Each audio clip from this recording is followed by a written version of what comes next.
this could be the fact that Russia has a 6 to 12-month window to try to break Ukraine. Well, what if they can't break Ukraine militarily? What do? You try to break them politically and diplomatically. And that's where the timing comes into play. And I just want to, if you have a minute, just remind your viewers of a couple of key things that happened, because a lot of the media just haven't put it all together. On the 16th of October, Vladimir Putin, who's very, very worried about the American sanctions, calls Donald Trump and says, look, let's discuss this. Let's work this through. I'm sure we can find a way to resolve this. The day after that, Trump goes into a meeting with President Zelensky, and in a foul-mouthed rant, he's really in a bad mood. He's effectively saying, why won't you settle? Why won't you agree? And Steve Witkoff is saying, why won't you give Donetsk to the Russians? But Zelensky holds his ground on October 17th. And at the end of that meeting, Trump says, okay, we need to stop the fighting on the basis of the current front lines. Okay? See exactly where we are. Kremlin's in a really bad position here because the U.S. sanctions are going to proceed and the front lines might be frozen. That's when Kirill Dmitriev goes to the United States. Joining us today is Scott Lucas, Professor of International Politics at the University College Dublin's Clinton Institute. Welcome to our program. Good day to both of you. Thank you for having me here. Ukrainian President Volodymyr Zelensky has said Ukraine faces one of its most difficult moments in history, facing also impossible choice, losing dignity or key ally. What is your take on the current state of negotiations between Ukraine, U.S. and recent progress made by Ukrainian and American delegation in Switzerland? Well, I think at the time that President Zelensky said this at the end of last week, it was indeed a very, very difficult moment. There was the combination of the corruption scandal that I think has shaken many Ukrainians. There were the ongoing Russian aerial attacks, the drone and the missile attacks, including the killing in one attack of 34 people in Western Ukraine, in Ternopil. And then there was this news that had broken of what we now know was a Russian plan created by the Russians from the spring and pushed through Donald Trump's envoy, the real estate developer Steve Witkoff, and his son-in-law Jared Kushner, to be imposed on Ukraine. And when Zelensky spoke, we were facing the possibility that in these discussions in Geneva, which took place on Sunday, that Ukraine and its European partners would not be given a choice by the Americans. It would be like, you take this or America is walking away completely. And taking this meant, and let us be clear here, it meant giving up the rest of Donetsk to Russia, the 22% that Ukraine holds, which is a very fortified area, a very strategic area. It meant handcuffing Ukraine's military to no more than 600,000 troops. It meant banning Ukraine from ever joining NATO, but also limiting the Western military assistance to Kyiv. It meant that the fund for reconstruction to be backed by Russian assets, that the United States government would get some of that money in so-called profits from the recovery. These were terms that were effectively calling on Kyiv to surrender to long-standing Kremlin demands. When we get to Geneva on Sunday, I have a story for you. A story which does not mean it is not a difficult moment. It's a very difficult moment. But it's one which I expected might happen, which is this story always swings a bit back and forth. Before the talks in Geneva on Sunday, something very curious happened on the Saturday in Canada at an international security conference in Halifax. A group of U.S. legislators went before reporters, and they said, and not just one of them, but three of them said, look, this 28-point plan is not a U.S. plan, it's a Russian plan. It was drafted by the Kremlin. This Russian plan was leaked to the media, notably initially through Axios. And then the Russians used the Trump administration to hide, to say this was an American idea. What was most significant is that the legislators said that they were told this by the U.S. Secretary of State Marco Rubio. Now, Marco Rubio later officially denied that he had briefed the legislators, but it was quite clear that he had. And why was this important going into Geneva? Because the Trump Kremlin plan was backed by the real estate developer, Steve Witkoff, by Trump's son-in-law, Jared Kushner, and by the Vice President, J.D. Vance. Marco Rubio does not support that plan. And Rubio was using those legislators to say, there are problems here, there are issues here. So when we get to Geneva on Sunday, the U.S. delegation has the Army Secretary, an investment banker named Dan Driscoll, who went to Kyiv during the middle of last week and said, you accept this deal or else we're not going to help you in any way. You have no choice. It had Steve Witkoff, but it also had Rubio. And importantly, it was Rubio that took the lead, not Witkoff, not Driscoll. By the end of Sunday, what we have is a European counterproposal that clearly had been developed with Ukraine, but is supported by Rubio. And let me go through a few of those points that are key. First, and essentially, the European counterproposal says you must have a ceasefire first. Then you can discuss the other issues, but you must have a ceasefire. The Trump Kremlin proposal says, oh, you'll get a ceasefire, but only after you agree to everything, effectively agree to the Russian demands. So the European proposal turns this around. Secondly, that ceasefire is to be based on the current front lines. No additional territory is to be handed over to the Russians, including the rest of Donetsk. Thirdly, Ukraine still in principle is not barred from joining NATO, even if there's no consensus on that at the moment. Fourth, Ukraine's armed forces, the limit will be raised from 600,000 troops. It'll be raised to 800,000 troops in peacetime. Fifth, rather than the vague security guarantees in the Trump Kremlin proposal, detailed security guarantees are to be worked out to support Ukraine to prevent a future Russian invasion.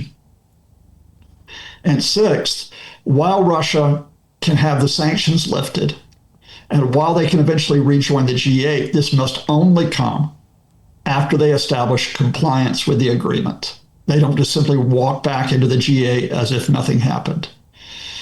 There's still some problematic issues in the European proposal. How far will amnesty be given? Will amnesty even be granted effectively to the top Russian leaders, given the war crimes they've committed? But this is a much better proposal, obviously, than what the Kremlin and its supporters in the Trump administration were trying to impose. And as has happened throughout this year, I can give you other occasions when this has happened, Ukraine and Europe have regained the political and the diplomatic initiative. Now, can they maintain that? Can they hold on to that? As we hear that President Zelensky will be going to Washington later this week. You just mentioned about Ukraine, EU regaining initiative in this diplomatic battle for the outcome of this war in Ukraine. Let's cover also another interesting moments and information. According to the Washington Post, U.S. officials were considering providing Ukraine with U.S.-made Tomahawk cruise missile as a part of this deal to deter future Russian aggression. How close we are to such pro-Ukrainian terms in a deal? Again, let's go with the wider context. That statement was made. There are two different camps of U.S. officials that are briefing the press. There's one group of U.S. officials who are around Witkoff and the Vice President J.D. Vance. And they will put out stories to the media of Ukraine must accept this, Ukraine must comply, or we will cut all support. There are other officials who are lined up more with Secretary of State Rubio, and they are telling the press what you've just mentioned, for example. That is, if Ukraine will agree to the deal, the settlement, we will give a meaningful security guarantee, which would include Tomahawk missiles, which could be used if Russia attacked again. Now, remember, the Kremlin plan says no long-range weapons to be provided to Ukraine.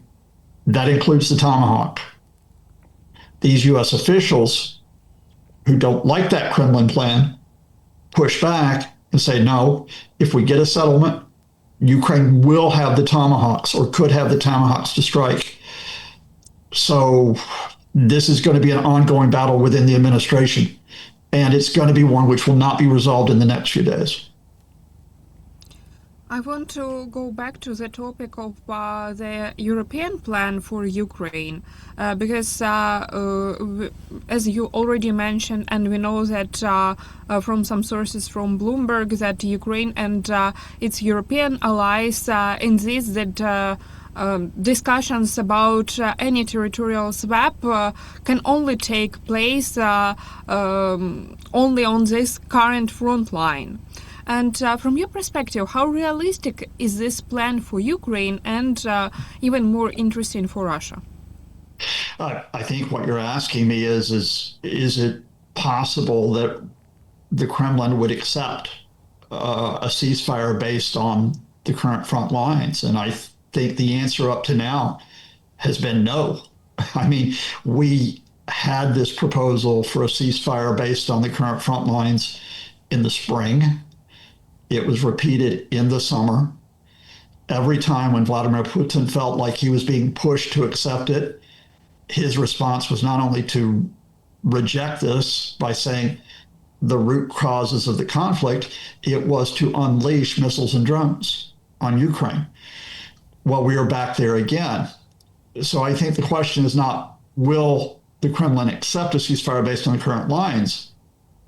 I think the question is, what happens if and when the Kremlin does not accept a ceasefire based on the current front lines? If they say we must have Donetsk, one of two things happens at this point. Either the people who are sympathetic to the Kremlin, Steve Witkoff, probably J.D. Vance, say, the Kremlin doesn't want a ceasefire based on current front lines, we have to give them Donetsk. Or you have not only the people in the Trump administration, a group that has been left out of this discussion, the U.S. Congress, who say, no, this is absolutely unacceptable. It's unacceptable that Russia says they will only stop fighting if they are given more territory. So far, that's what has happened throughout, is that the Kremlin has been knocked back by basically giving an ultimatum. I can't guarantee that it'll be the same thing will happen this time, but I think that's quite likely. I'm counting on Russia or the Kremlin again making the mistake of not accepting the ceasefire on current front lines, trying to grab more of Donetsk, trying to impose other demands on Ukraine, and that eventually upsetting Trump. Because when Trump gets upset, the U.S. increases its military support, albeit through sales of equipment to Ukraine, and the U.S. reinforces its intelligence sharing to Ukraine. And indeed, let me please add a point that I think is important that has been missed.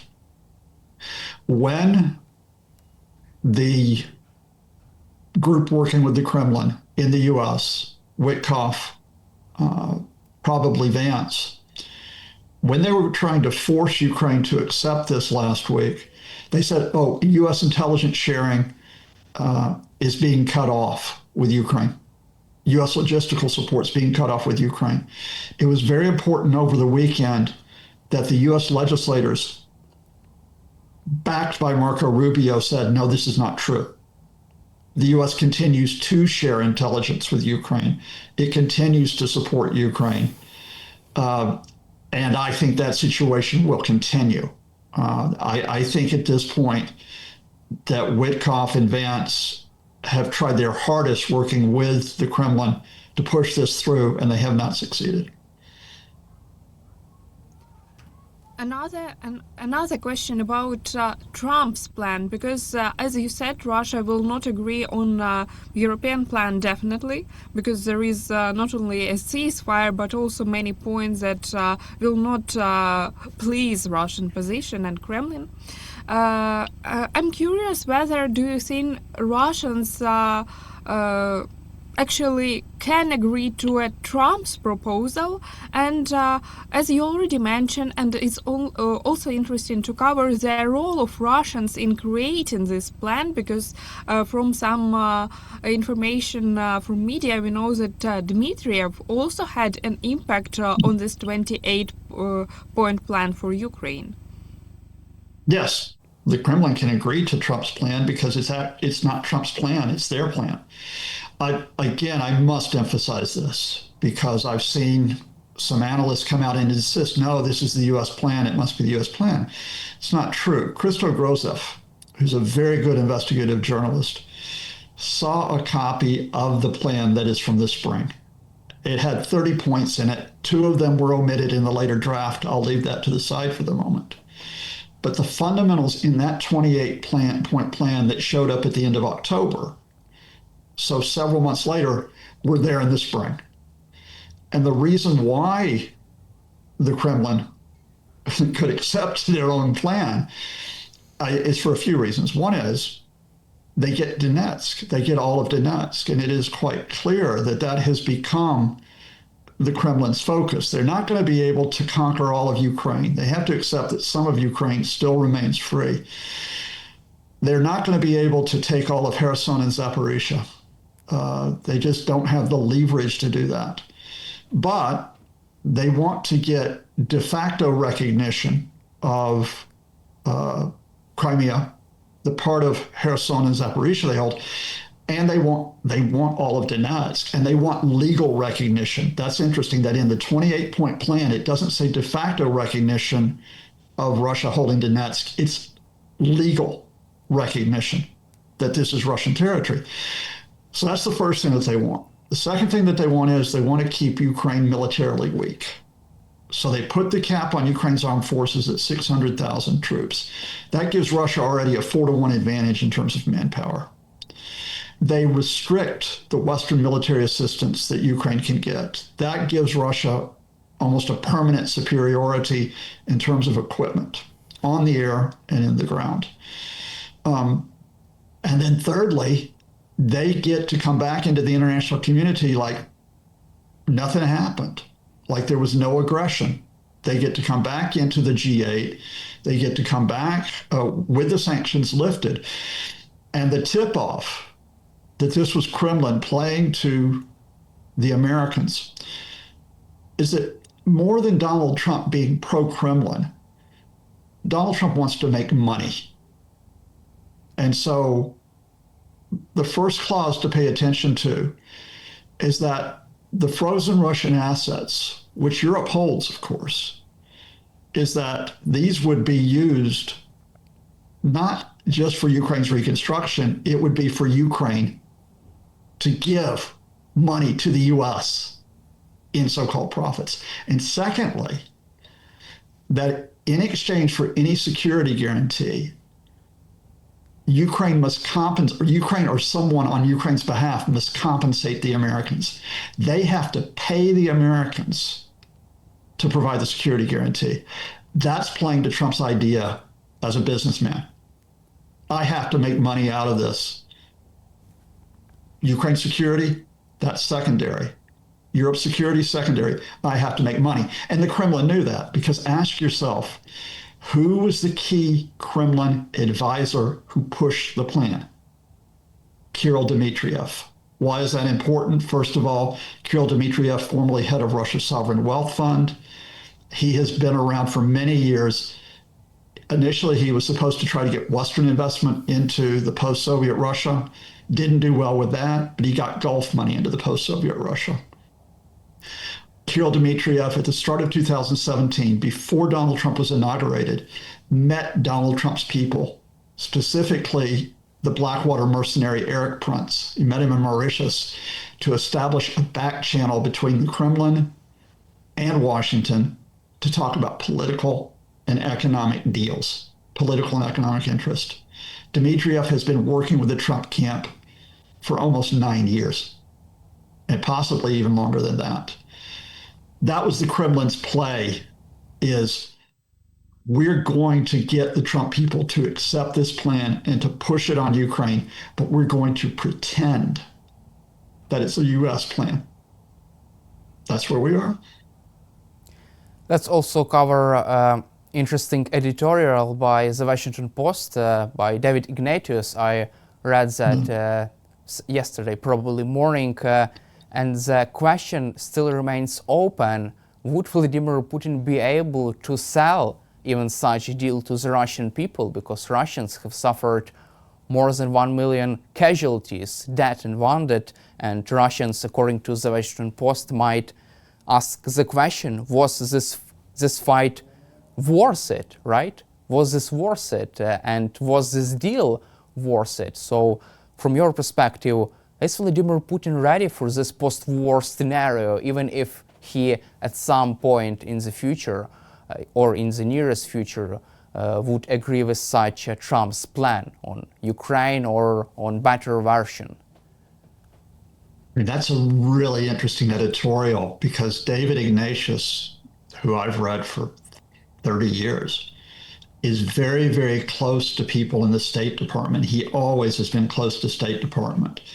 And my reading of that is that Ignatius was putting forth the lines of people in the State Department, including those around Marco Rubio, in terms of, okay, here's why Ukraine should accept a deal of some version, because eventually it's going to put pressure on Vladimir Putin, right?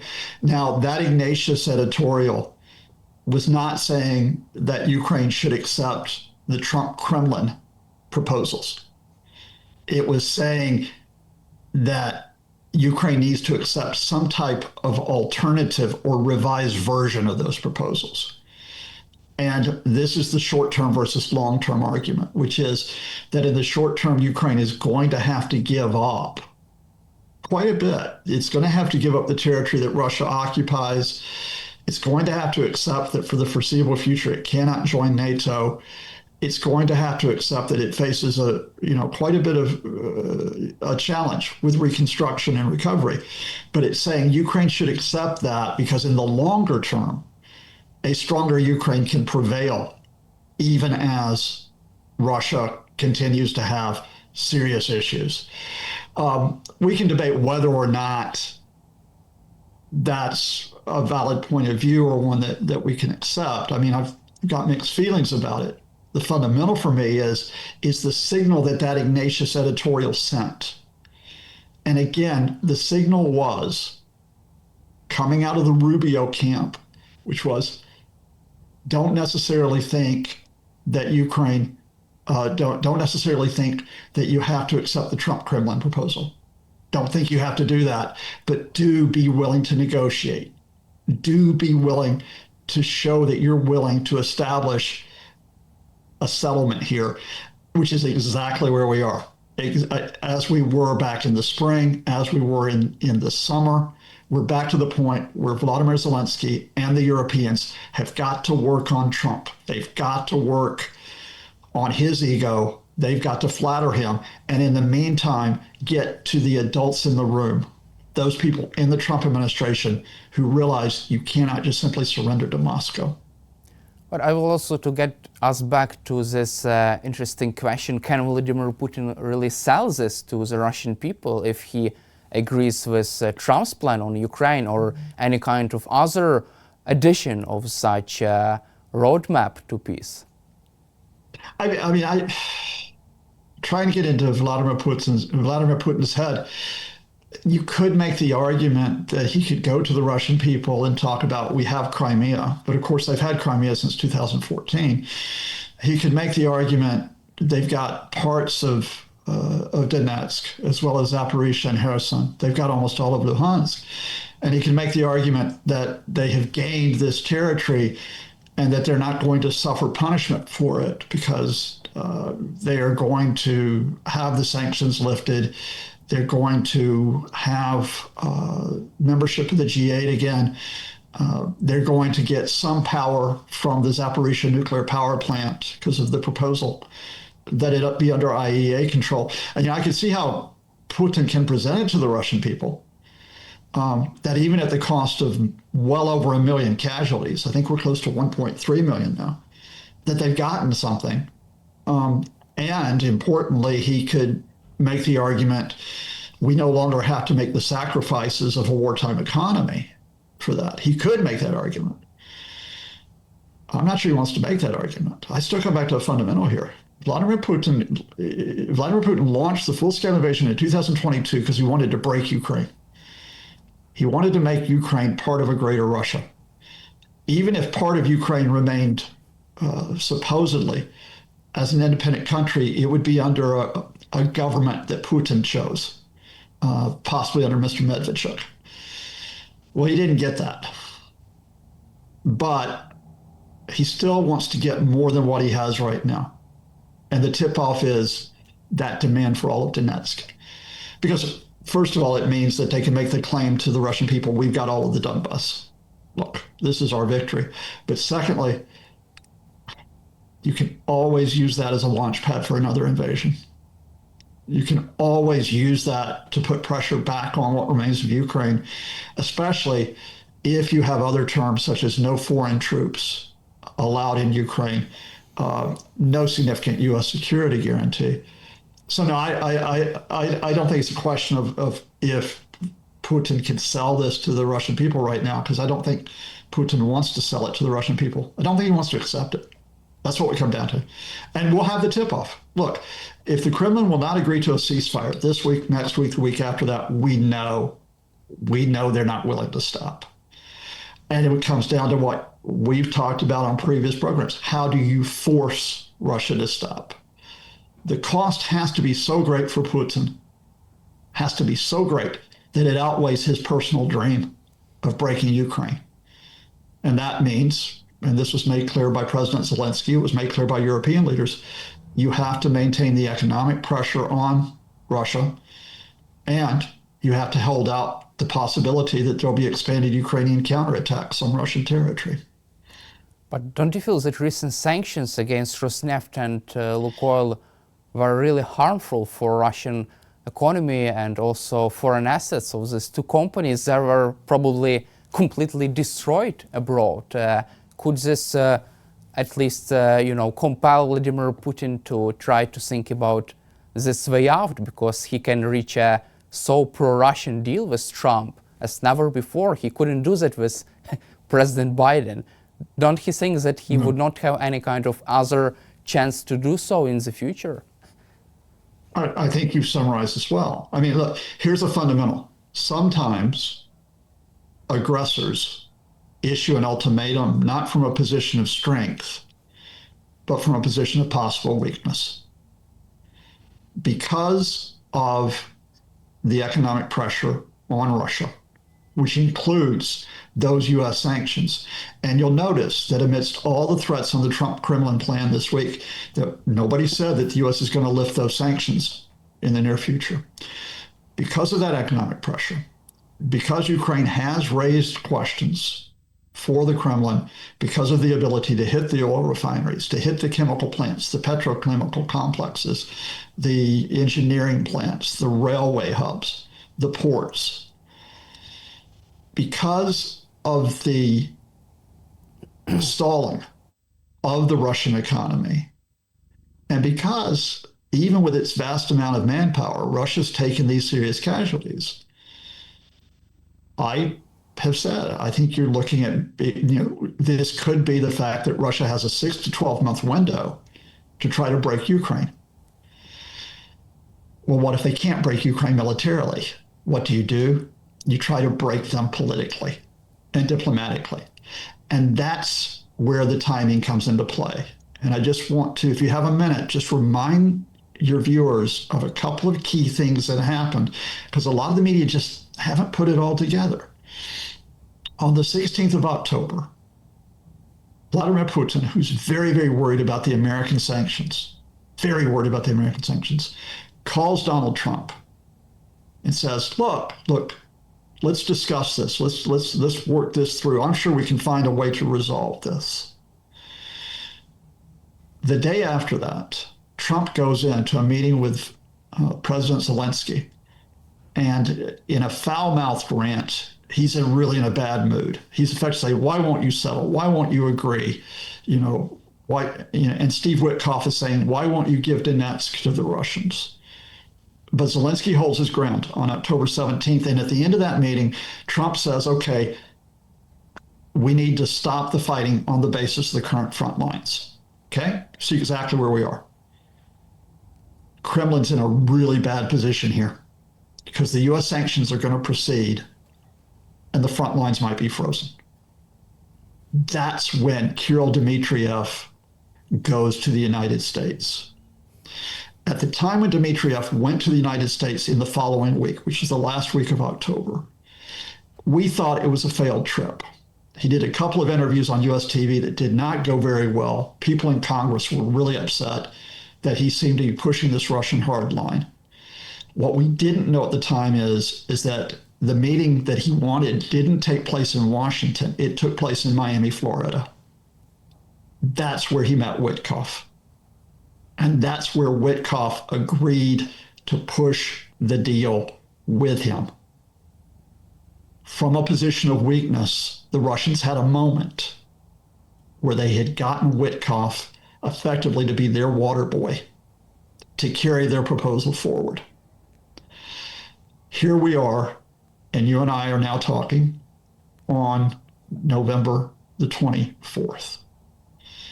And that Kremlin attempt from weakness, which succeeded in the short run by recruiting Witkoff, by having Jared Kushner on board, by getting the support of J.D. Vance, now will that attempt from weakness succeed and save Vladimir Putin?